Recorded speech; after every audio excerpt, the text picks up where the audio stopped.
तो direct selling के कारोबार करने में सबसे चीज मेरे को जो अपील हुई उसके बारे में मैं समझा दूं, क्योंकि अभी हिंदुस्तान में अभी आप देखेंगे कि हिंदुस्तान में जब आप देखेंगे तो डायरेक्ट सेलिंग को नाम पर लेकर कई फ्रॉड किए गए हैं। यहां पर लोग बाग समझ नहीं पाते कि डायरेक्ट सेलिंग क्या है, मनी सर्कुलेशन क्या है, जब ये क्लियरिटी ही नहीं है। 2016 सितंबर में गवर्नमेंट ऑफ इंडिया में गाइडलाइन बना दी डायरेक्ट सेलिंग के ऊपर, और गाइडलाइन बनाने के बाद लोग बड़े कंफ्यूज हो रहे हैं और ये नहीं समझ पा रहे कि कौन सा आदमी जो मेंबर बना रहा है, जो कंपनी में नाम है, वो सही कंपनी है कि गलत कंपनी है। लेकिन तभी आप देखते हैं कि इसके अंदर क्लियरिटी जैसे जैसे आती जा रही है, वो सारी फर्जियों का नामो निशान खत्म होता जा रहा है। मेरे को जो चीज अपील की, किसी भी बिजनेस को करने से पहले उस बिजनेस के कल्चर को जान लेना जरूरी है, क्योंकि समय, परिस्थिति और स्थान के हिसाब से सारे नियम और निर्णय बदल जाते हैं। जैसे जैसे समय चेंज होगा, परिस्थिति चेंज होगी, वैसे वैसे आपकी डिसीजन बदलना चालू हो जाएगी। इसके नाम में ही सब कुछ रखा है, RCM। R for Indian rate, R for Indian rate. इस बिजनेस को क्यों करना है? क्योंकि ये दुनिया की एकमात्र ऐसी कंपनी है जो इंडिया में काम करती है इंडियन रेट में। मल्टीलेवल मार्केटिंग में इस दुनिया में एक भी कंपनी ऐसी नहीं है जो इंडियन रेट पर काम करे। उनकी रेट ऐसी होती है जिसको समझना आम आदमी के बस की बात ही नहीं। वो क्या कहते हैं, सर हमारा ये साबुन है, ये 280 रुपए का है, ये बहुत अच्छा है, ये कॉन्सेंट्रेट फॉर्मूले से बना है। मेरे भाई, वो किसी भी फॉर्मूले से बना है, आम आदमी के जेब के बस की बात है क्या? या पर कैपिटा इनकम ही 5,000 से नीचे है तो 280 रुपए साबुन की बात कर रहा है। यह बिजनेस मैंने इसलिए चुना कि यही एकमात्र ऐसा बिजनेस है जो हिंदुस्तान के 1 से लगाकर 100 तक हर व्यक्तियों के बीच में जा सकता है। दुनिया में ऐसा कोई बिजनेस नहीं जो सारे आदमियों के लिए कभी बनाओ। R for Indian rate, C for Indian culture. इसके सारे प्रोडक्ट कैसे आए? जो इंडियन कल्चर को सूट करते हुए। दुनिया की कुछ कंपनियां आई, उन्होंने कहा कि साहब हमारा टूथपेस्ट है 400 रुपए का, ये टूथपेस्ट 400 रुपए का है। हमने कहा इतना महंगा क्यों? वो कह सर ये अलग फॉर्मूले का है, इसके अंदर है ना आप थोड़ी सी एक बूंद लगाओ। आपके पेस्ट में तो आपको इतना पेस्ट लगाना पड़ता है, इसमें थोड़ी सी आप बूंद लगाओ, आपका काम हो जाएगा। मेरे भाई, थोड़ी सी बूंद से काम तो हो जाएगा, लेकिन मुझे एक बात समझाओ। आपके घर पे कोई मेहमान आया और आपका वो टूथपेस्ट पड़ा है, मेहमान कितना लगाएगा? मेहमान को थोड़ी पता कितना लगाना है। तो आप क्या करो, ड्यूटी करो, भाई बेसिन पे जाके खड़े हो जाओ सुबह सुबह और मेहमान से कहना इतना मत लगाना। मेहमान को इतना गुस्सा आएगा, वो कहेगा कितने मग्गों से नहाना तू भी बता दे, पानी कितना खर्च करूं वो भी बता दे। कल्चर तो होना चाहिए ना भाई। वही कल्चर के सारे प्रोडक्ट क्या है? 10 रुपए का साबुन, 14 रुपए का नमक, वही आटा, वही मार्केट से सारी चीज लेते हैं। 1 से 100% लोगों तक पहुंचने की गारंटी है। ये बिजनेस स्प्रेड करने वाला है, हर व्यक्ति के पास आप जा सकते हैं। कोई सिलेक्टेड पीरियड नहीं है, सिलेक्टेड क्राइटेरिया नहीं। जिस व्यक्ति के लिए बिजनेस बना है, वन टू ऑल, सारे लोगों के लिए बिजनेस बना है। M फॉर इंडियन मेंटेलिटी,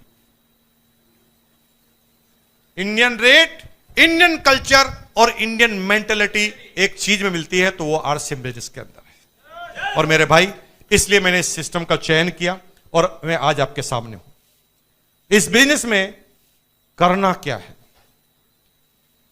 ये एक फॉर्मूला मैं बार बार लिखता हूं और अशोक जी कई लोगों को ये बता रहे हैं। आपको फेसबुक पे देखता हूं तो आप लोगों को लिखते हैं। आप जीवन में छोटे छोटे बदलाव कीजिए, आपके बिजनेस के रिजल्ट ऑटोमेटिक आएंगे। करना क्या है? सिंपल सा बदलाव है। एक कोटेशन लिखिए और उस कोटेशन के बाद उस पर अपन रिसर्च करना चालू करते हैं, इसका क्या क्या फायदा होने वाला। उसमें मैंने ये बोला था बार बार कि जो दिखता है वो बिकता है। पेन है?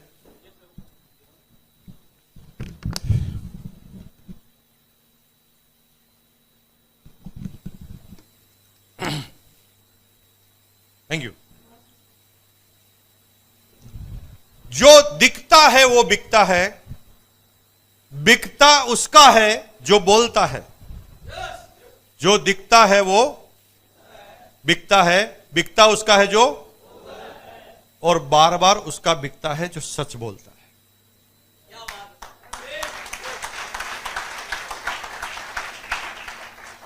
जो दिखता है वो बिकता है, बिकता उसका है जो बोलता है, और बार बार उसका बिकता है जो सच बोलता है। इस फॉर्मूले को अपने दिमाग में, अपनी लाइफ की फ्रेम में फिट कर लो। अब जब भी कोई निर्णय लो तो इन तीन चीजों को टच करते हुए निर्णय लो। आपका हर निर्णय सफल होता जाएगा, सक्सेसफुल होता जाएगा। सेल एक ऐसा वर्ड है जिसके बिना दुनिया का कोई भी आदमी टॉप पर नहीं जा सकता। 90% जो जर्नल आदमी होते हैं उनको सेल से ही नफरत होती है, और सेल से नफरत होने की वजह से वो कामयाब कभी नहीं होता। वो क्या कहता, माल बेचना पड़ेगा, मैं क्या बेचने का काम करूंगा। मत कर, जिंदगी भर नौकर बन, टीचर बन, लोगों को सिखा, लोगों को बता, लोगों के घर में मैनेजर बनने का काम कर। जिसके यहां पर तुम मैनेजर है ना, वो भी अमीर इसलिए बना क्योंकि वो सेल करना जानता है। सेल के बिना तो दुनिया ही अधूरी है मेरे भाई। सेल का मतलब केवल सामान सेल करने से नहीं है, सेल का मतलब किसी सेवा को सेल करने से भी है, किसी भावनाओं को सेल करने से भी है। कीमत जहां पर होती है वहां पर सेल होती है, और बिना कीमत के तो एक कदम भी आप जीवन में आगे नहीं बढ़ सकते। There is no free lunch at all. जीवन में कुछ फ्री में है ही नहीं। आप जिस दिन अपने बच्चे के प्रति अपना फर्ज निभाना भूल जाओगे ना, उस दिन आपका बच्चा भी आपको बाप कहना बंद कर देगा। कीमत तो आपको अदा करनी पड़ेगी, सेल का काम तो आपको करना पड़ेगा। थोड़े सालों पहले, 4-5 साल पहले नरेंद्र मोदी जी को आपने प्रधानमंत्री बना दिया। उस बंदे ने सेल किया है अपने आप को, उसने बताया है अपने आप को कि मैंने क्या क्या किया, और जब उसने अपने डायलॉग कंप्लीट किए तो आपने उसको खरीदने के लिए अपना वोट दबा दिया कि ठीक है साहब, ये आपकी कीमत है, आप बन जाओ। तो अपने सपनों को, अपनी सेवाओं को, अपनी बातों को सेल करना, कन्विंस करना ही सेल है। सेल से नफरत मत करो। जीवन में अगर अमीर बनना चाहते हो तो सबसे पहली प्रायोरिटी पर सेल होता है।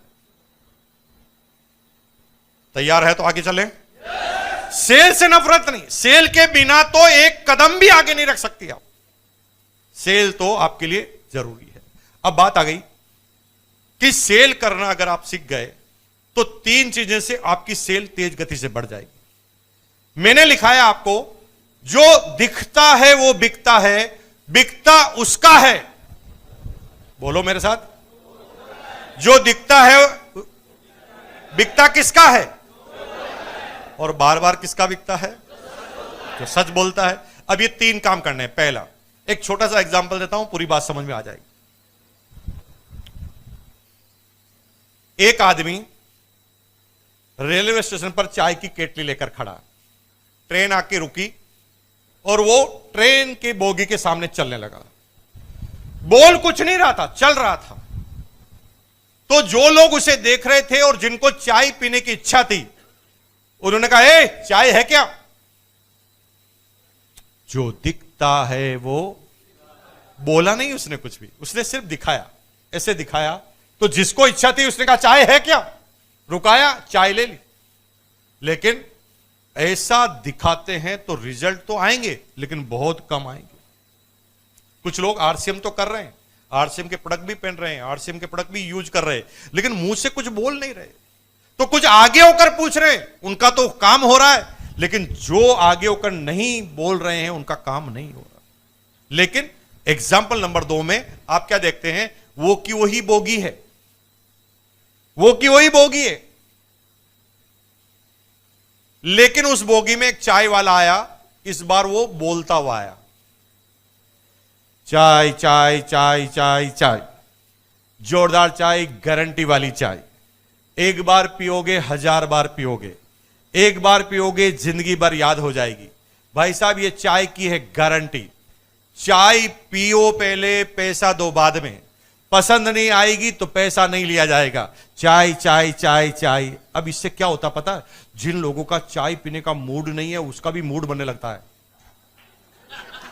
हेलो, यस और नो।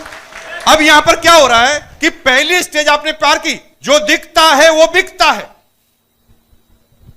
तो ये पहला सब्जेक्ट है खत्म, लेकिन दूसरा सब्जेक्ट है कि उसका ही बिकता है जो ज्यादा बोलता है। तो आज के बाद क्या करना है कि प्रोडक्ट यूज तो करो, दिखाओ तो सही, लेकिन बोलना भी चालू करो। अगर बोलोगे तो सामने वाले को पता चलेगा कि क्या कर रहा है। पता है, मैं एक बहुत आश्चर्य की बात बताऊं। मैं बड़ा लीडर बन गया, मेरे पड़ोस में एक नया मकान बना। अब मैं बड़ा लीडर अपने आप को साला बड़ा मानता हूं मैं, तो मैंने कहा यार अब क्या बताना किसको, हार से मैंने सब ठीक चल रहा है। मेरे पड़ोसी को मेरी क्रॉस लेग जोड़ गई। 8 साल पहले की बात है, मैंने बताया ही नहीं, वो जोड़ गई। अगर मैं बता देता तो शायद वो मेरी टीम में होती। आप किसका इंतजार कर रहे हैं? आपके रिश्तेदार, आपके दोस्त, आपके भाई बहन, आपके जो सबसे नियरेस्ट आदमी है ना, वो आप बताओगे नहीं तो पता कैसे चलेगा? तो आज के बाद बताना चालू करो। एंड पॉइंट नंबर 3, बिकता ज्यादा उसका है जो सच बोलता है।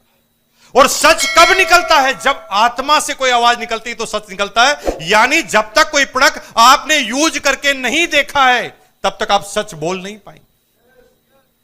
भाई आपने 3 इडियट फिल्म देखी है, आपको अच्छी लगती है तो आप कितना अच्छा बोलते हैं, सर क्या गजब की पिक्चर है, देख के आना। न हीरो का नाम बता रहे, न हीरोइन का, सिर्फ कॉन्फिडेंस से बोल रहे हैं क्या गजब की पिक्चर। और सामने वाले को समझ में आ जाती है, क्योंकि आत्मा से आवाज निकल रही है। जिस दिन ये आवाज आप यहां से निकालना चालू करोगे, लोग आपकी बात समझना चालू हो जाएंगे। लेकिन कुछ लोग ऐसा नहीं करते, कुछ लोग ना दिमाग से सेल करने का काम करते हैं। एक आदमी कंगे बनाने वाली कंपनी में सेल्समैन बन गया। वो पूरे दिन भर कंगे बेचता था, रिजल्ट पूरे नहीं आ रहे थे। तो एक दिन उसने दिमाग लगाया और कंगा लेकर टकले के पास पहुंच गया, जिसके बाल ही नहीं थे। उसको कहा भाई साहब कंगा कंगा कंगा ले लो, कंगा। टकले को आ गया गुस्सा, वो क्या चिढ़ा रहा है मुझे, बाल ही नहीं है, कंगे का क्या करूं? वो कह सर मैं आपके पास इसीलिए आया हूं, मैं क्या मूर्ख हूं? आपके पास इसीलिए आया हूं कि ये कंगा हमारा एकदम जोरदार, इस कंगे को अलग तरह से साइंटिस्ट ने बनाया है। आपको क्या करना है, सोने से पहले 5 बार रगड़ना है टकले पर, सोने से पहले 5 बार रगड़ना है और उठने के बाद 5 बार रगड़ना है।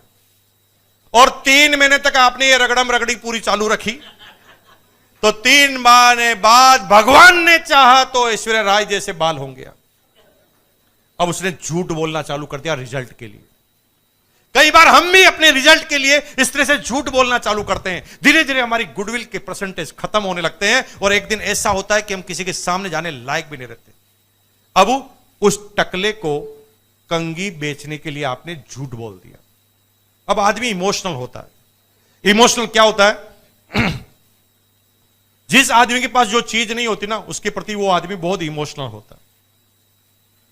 जैसे किसी के बच्चा नहीं है तो इतना इमोशनल होता है कि जो आदमी पढ़ा लिखा होता है, जिसको साइंस पूरी पता होती है, वो भी इमोशन के नाते साधुओं के पास पहुंच जाता है, बाबाओं के पास पहुंच जाता है। और बाबा उसको कोई भभूत दे देता है, कोई गोली देता है, वो लेता रहता है, क्योंकि उसके मन में एक डर रहता है कि कहीं वो सच हो गया तो। जिसके पास पैसा नहीं है वो पैसों के लिए इमोशनल होता है, जिसके पास लड़की है, लड़का नहीं है, वो लड़के के लिए इमोशनल होता है। और ऐसे आदमियों पर सबसे पहले वो कंपनियां, वो आदमी जो बदमाश किस्म के होते हैं, वो अटैक करते हैं। अब टकले के पास गए तो टकला को जब ये कंगा बेचा जा रहा है तो टकला पहले एनालिसिस करता है। कैसे एनालिसिस करता है? जो भी इमोशनल होता है वो एनालिसिस करने का उसका तरीका अलग होता है। वो कैसे एनालिसिस करता है? अगर मैं इस कंगे को ले लूं तो 2 बातें होगी। पहला, बाल आएंगे या नहीं आएंगे। आ गए तो बहुत अच्छा, नहीं आएंगे तो अभी कौन से हैं। एनालिसिस करता है, कोई भी आदमी ऐसे एनालिसिस करता है। और जा कितना रहा है? 20 रुपए ही तो जा रहा है। 20 रुपए में मैं कौन सा दिवालिया हो जाऊंगा? अरे टकले, 20 रुपए से कंपनियां चल जाएगी। तेरे जैसे कितने टकले होंगे जो एक एक बार इस कंगी को लेंगे, तो कंपनी तो चल गई ना भाई। कंपनी का तो उद्देश्य ही जिंदगी में एक बार एक टकले को जाना, और सामने वाला वो कंगी ले लेता। बाल तो आते नहीं, एक बार तो कंगी बिछ गई, लेकिन क्या दूसरी बार, क्या सेकंड टाइम आप उस टकले के सामने कभी जा पाएंगे?